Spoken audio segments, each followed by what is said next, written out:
Hello, I'm Ollie and this is Criminally, where I talk about crime, pulp, horror, that kind of thing. Today I'm going to be talking about things which most people think are average, but I think are extraordinary.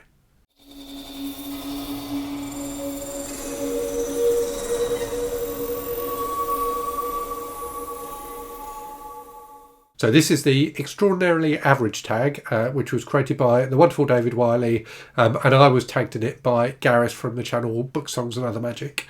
If you don't know what a tag video is, it's basically a series of questions. People on BookTube create them. We kind of pass them around amongst each other, but it's quite a fun way to talk about different kinds of stuff on the channel. So today's tag has got 8 questions and then a tag other people prompt at the end. It's a new tag. I think David only created it in the last week or so. So really happy to be jumping on it and doing it. And I would say both David and Gareth have fantastic channels. They'll be linked in the description below. Definitely worth checking out, particularly if you like science fiction. Both of them talk quite knowledgeably about science fiction. So 8 questions, as I said, and the theme of this really is things that you think are wonderful, which generally speaking by society are considered to be average. So there's some bookish questions, but it does cover other things as well. So the first question is, what is a book that is viewed as average but you felt was extraordinary? So I'm cheating a little bit here because I'm actually going to talk about a trilogy. And I'm also cheating because I said in my tag video that I did the other day, I think it was the one I did last week, that I was going to try and start talking about books I hadn't mentioned on the channel before for these kinds of videos.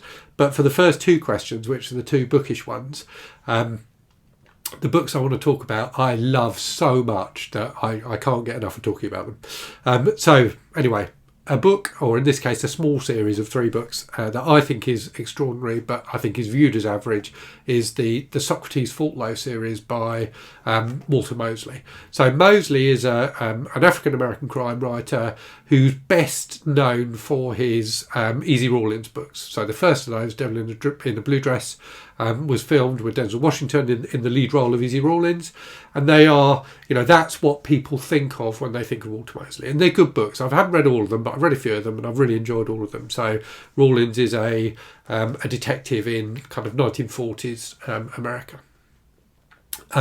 But I think the Socrates Faultlow series, which is one that doesn't get talked about nearly as much, is even better than the Easy Rawlins series. And that's why I wanted to talk about it today. So it's about this character, Socrates Faultlow, who's an ex-con.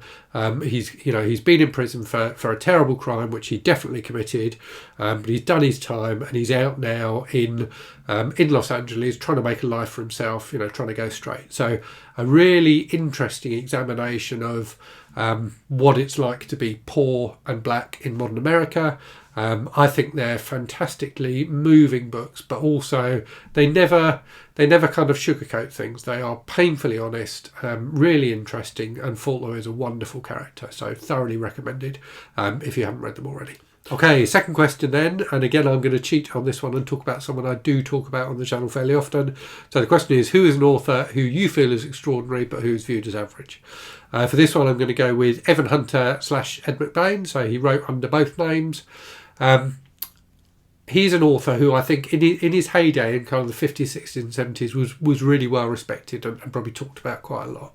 But I think since the 2000s and particularly since his death, he really doesn't get talked about much at all. Many of his books are either completely out of print or only available on Kindle or kind of print on demand type services.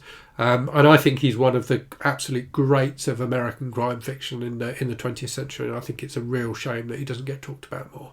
So he wrote, he's most famous for his 87th Precinct series, which is a 55-book series of police procedurals, which he started in the 50s and finished in the early 2000s. And that is a series of books that effectively, pretty much invented the police procedural genre. So a fantastic series of mysteries. But he also wrote, another series about a lawyer called Matthew Hope, which is also very good, and loads of standalone books. And also wrote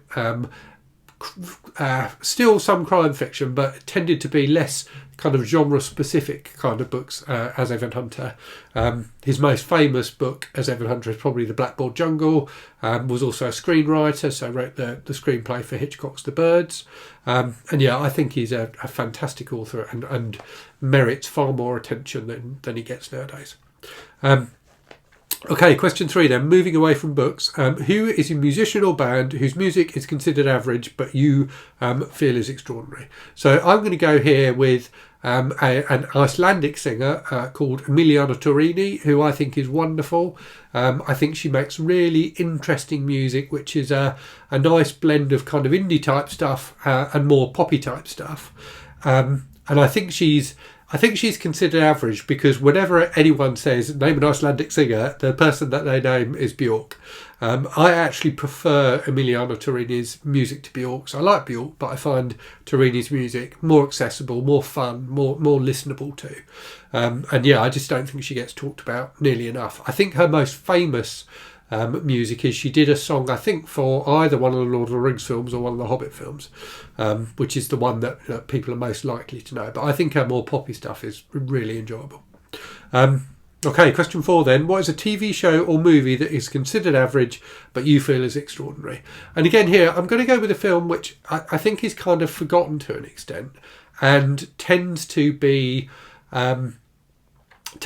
badly when compared to another similar film that came out in the same year. That film is Near Dark, which is a fantastic vampire movie from 1986, directed by the director Catherine Bigelow. So I think it was her second film. I think Bigelow is a really good director. And I think Near Dark suffers from being compared to some of her more recent films. So she won the Best Director Oscar for The Hurt Locker, which I think is an okay film. I don't think it's nearly as good as Near Dark. I think Near Dark also suffers from the fact that it came out the same year as The Lost Boys, which is the kind of cool vampire movie from the 80s that people tend to remember. I think Near Dark is 100 times better than The Lost Boys. I think The Lost Boys is a fun film.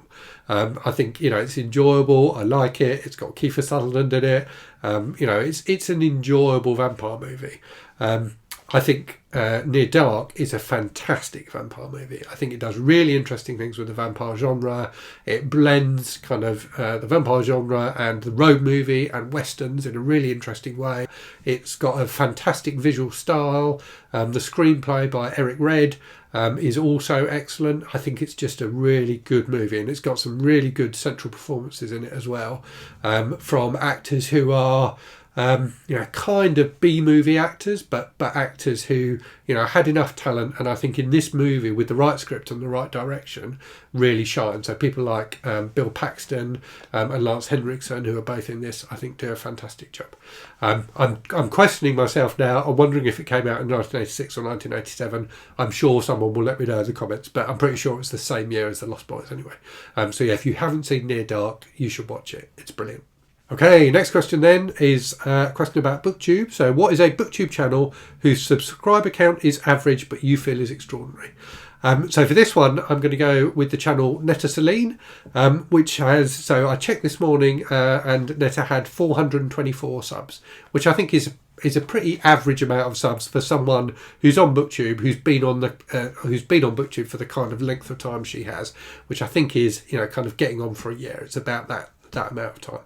I think her channel is fantastic for two main reasons. Well, actually, three reasons. So one, she talks about books that I don't see talked about on BookTube much.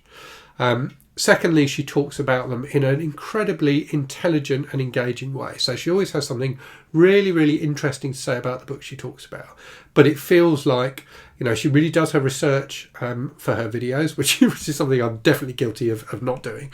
So, her videos feel very well researched. And she talks succinctly and intelligently about the subjects she's tackling. And then the third reason is her videos are incredibly professional.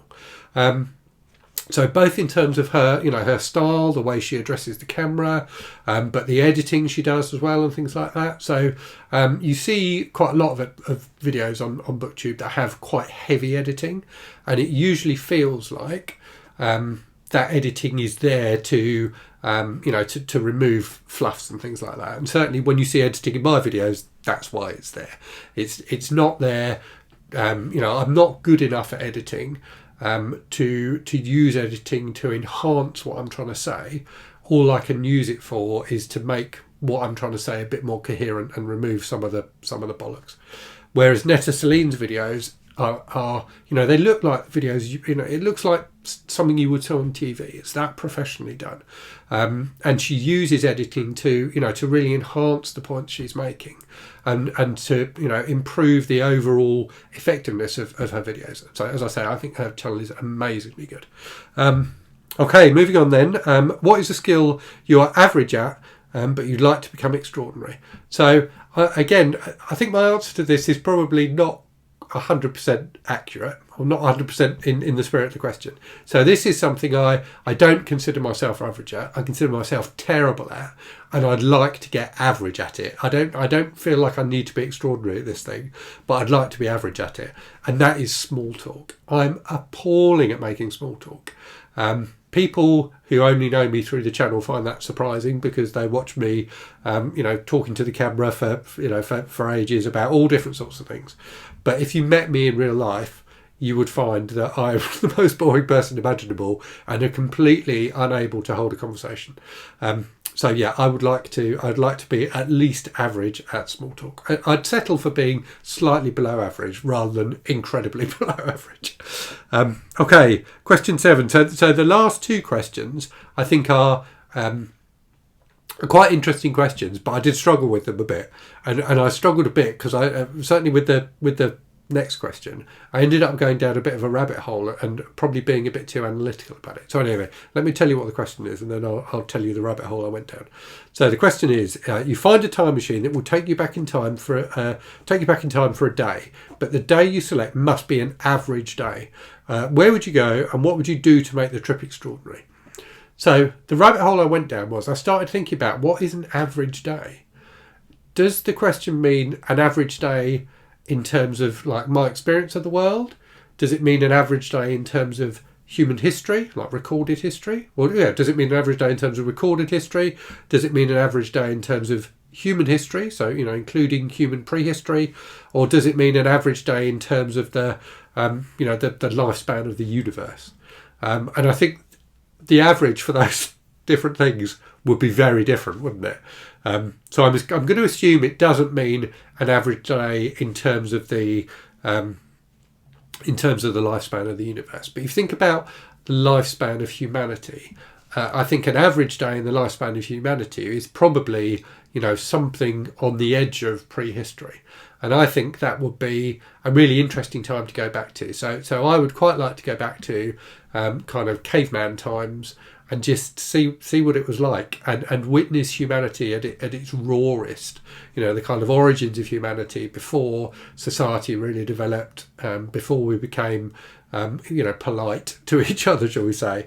But yeah, I suspect I'd probably need some sort of protection, because I don't think I'd last very long in that sort of environment, and I'd need to make sure I don't tread on any butterflies as well. Next question then is kind of similar. So you win a week's vacation, but all of the popular travel spots are booked out.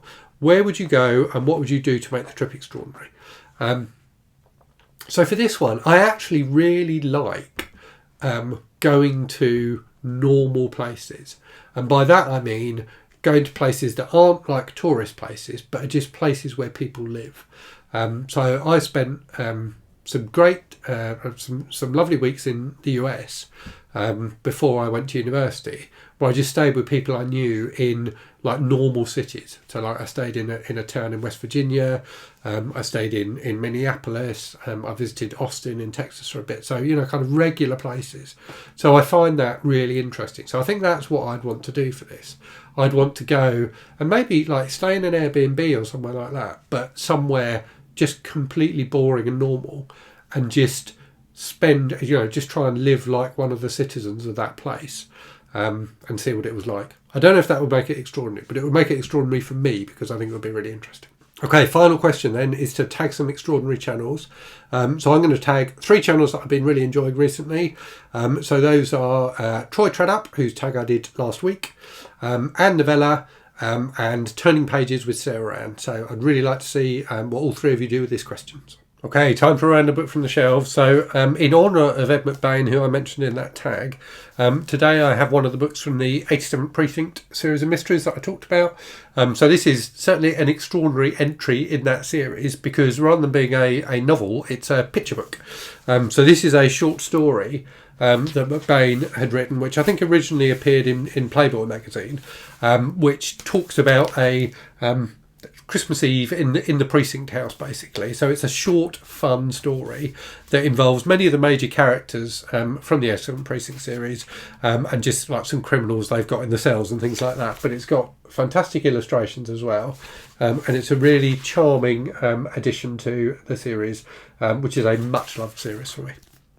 Okay, I hope you found that interesting. Do let me know your answers to these questions. Particularly, I'd like to know your answer to the question about where in time you would go. I thought that was a really interesting question. So yeah, let me know what you think of it in the comments.